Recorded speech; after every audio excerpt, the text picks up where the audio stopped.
All right, it's the last 3 weeks of my school year here in New Mexico. Some of my students have lost their minds. Other students are demanding that I forgot an assignment 14 weeks ago that they just now realize they got a 0 for. I have parents coming at me about grades. Your patience is hanging by a thread and you're wondering if you should just be like the other teachers and play a movie for the rest of the year. But I'm telling you right now, these last 3 weeks of school could be the best part of your year or the worst part of your year. But let's talk about how they can be the best. So the problem is most teachers hit this part of the year and they just go full worksheet mode. We're just giving out worksheets and everyone's working on them and being quiet, or you're just watching movies that you have deemed are educational. And others of the year are trying to do work, but you're just holding your breath because your class is chaotic and you're just watching the clock as it counts down. So the first thing you have to do here is really just shift your mindset. And I know that's like a buzz term, right? Like just change your mindset about the whole thing. But I'm honest, like I think that there's more energy, there's more conversation, there's more of everything this time of year from kids. And I think there's ways to lean into that instead of trying to steer away from it. Instead of trying to stop the energy, it's like just flow with the energy, man. That sounded super hippie. So some ways that I try and do this are like short bursts of activities. I've talked about this in other videos, but like doing vocab reviews or test reviews where kids are getting up and they are battling one side of the class against the other, trying to get outside and do like a quick activity. It's a time of year that I'll use this for experiments. I talked about this in my last video, but yesterday I had this idea that I saw somewhere and I want to use it for something next year, which was each group of kids, so every 2 kids gets a kickball, and you have to put your side on one end of the kickball. I put my hand on the other side. We can't let go, but the balls are too large for my kids to palm them. And then we have to try and knock everybody else's ball out of their hand. And we're going to talk about this next year with teamwork and with group dynamics and leadership and such. But I wanted to just test it. So we went outside. It took 5 minutes. We did 4 quick versions of this, and then we came back inside and went into what we were doing. And sometimes, schools I've worked at, when I worked in Philly, my students had no recess and they also didn't have to take gym. So you have kids that are coming in at 7 in the morning, not leaving till 4 in the afternoon with no physical activity except for walking to the next class in the 3-minute window that they had. So trying to get out those little bursts of energy and using it really helps. Second thing I do is start every day with an interesting question. I have a whole category, like a long list of journal entries I've asked my whole life or my whole time in the classroom anyway. And some of those are specific to the subject matter that we're going over right now, and then others are specific to a time of year. But this is a time of year when I like to do a lot of reflecting questions. So I might ask something like, what are you proud of this year? What's one thing that you wish teachers understood about students? What was your best last day of school that you've ever had?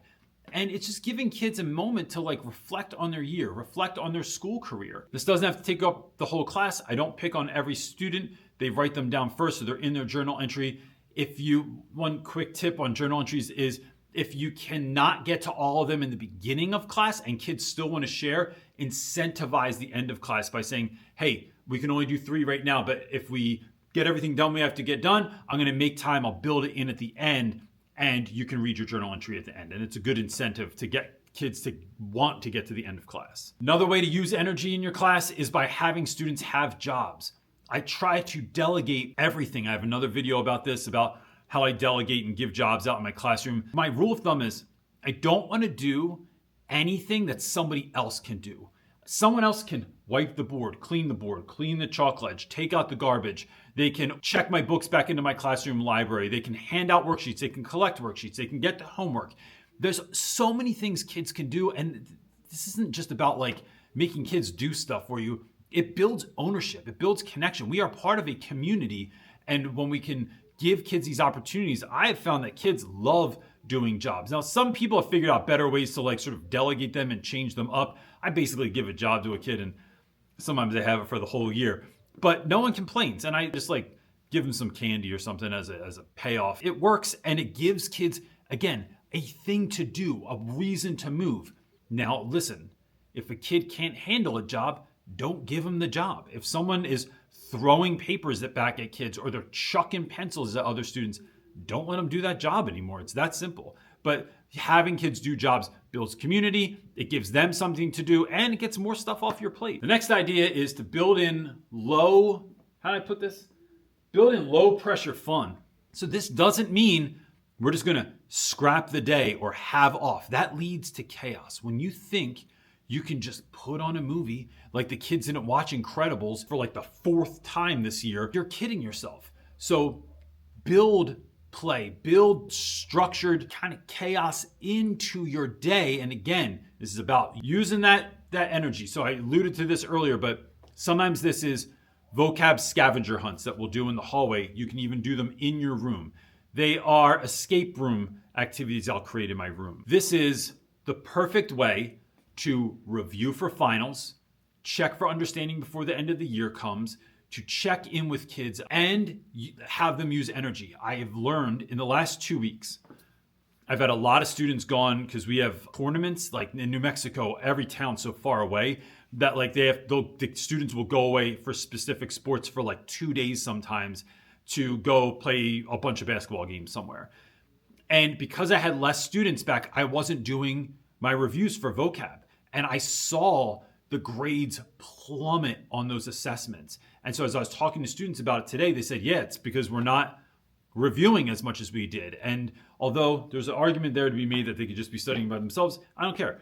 It is, yes. So I'm trying to think of active ways, fun ways that we can do. This is a resource that will be coming out in the next couple of weeks on how I review for vocab and tests and all the fun ways that we've done that this year and in years past. So keep an eye out for that. Something I've done, but like was very nerve-wracking to me in the beginning of my career is reflections on my class, but reflections that don't suck. So some of the ways, and I was nervous about this because I was afraid kids were going to say bad stuff about my class. And instead of welcoming that and being able to like grow from it, I just got nervous and I didn't do it. And that is so wrong because I learned so much, because not all kids are going to tell you you had a great class. Kids are not going to tell you good job this year. Some kids won't tell you anything. They just stare at you. And what happens is that when you ask kids and they get to write it down, and even sometimes write it down anonymously, you find out all kinds of interesting tidbits about I really just said tidbits because I'm 90, but find out all kinds of cool information about your class. So one of the ways I do that is by having kids write letters to next year's students. What do next year's students need to know about this class to do well in it? Another one is having kids write a letter to themselves that is, or a text even, that they would write to their September self. So what, back in September, in the beginning of this school year, what did that version of you need to know, or what should they have done, or could they have done? And it's not about just looking back and like kicking yourself for not doing it. It's about looking back and giving yourself that advice, because that's probably the advice you need to know to do well next year as well. And sometimes I want to know, I ask kids like, hey, fill out this Google form and tell me what worked this year, what stood out to you, what you remember, and what didn't work, what I could get better at, what you think you wished had been a little bit better in the class. And I find that information becomes invaluable to me because it allows me to grow next year instead of just pretending everything went well or thinking that everything sucked, when in reality, there were some kids that like low-key loved your class. And the last, I think this is the most fun one. Create a moment that kids are going to remember.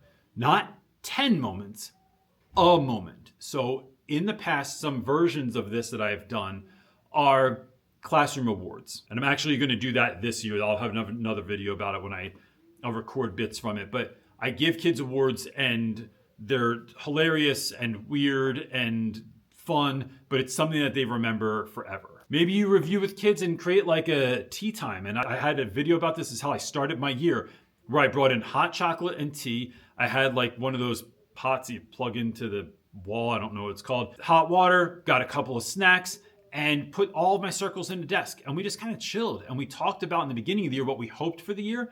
And at the end of the year, you could do the same thing, but talk to your students about what you're hoping for next year or what you wish had been better. If you don't want to do this for all of your students, maybe set up a select group of individuals to have lunch with you one day and do it during lunch, and it can still be meaningful. But these are kids that you know are going to give you like feedback, but you know they're the kids that aren't just going to give you the good feedback. They're going to keep it real with you. That's what you're looking for. In my store at shopteacherclassoff.com, there is currently a project called The Odyssey Home that is getting recreated, and it may be out now by the time this video comes out. You can check it in the link below, but has a lot of these sort of end of year activities already fleshed out. So the beauty in that is that what I'm trying to do here is serve teachers so that you don't have to create your own stuff and think about your own awards and all that. It's already laid out for you. So look, if you've taught for any amount of time, you know that kids aren't gonna remember every lesson that you taught this year, but they will remember how you made them feel, how you showed up for them, and whether or not they felt like they mattered to you. And honestly, the end of the year is when that matters the most,